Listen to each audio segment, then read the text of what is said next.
October marks Italian Heritage Month, and to celebrate, two men from Springfield created a backyard bocce court.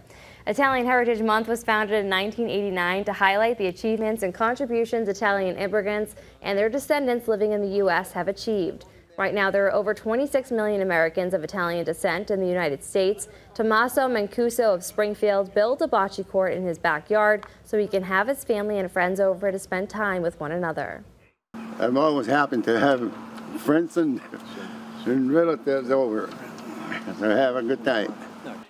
How awesome is that? Mancuso says he hopes to get younger people involved and keep the tradition alive, and Mayor Sarno was in attendance at today's event to celebrate, where he also honored Mancuso with a proclamation for their dedication in keeping an old country tradition going.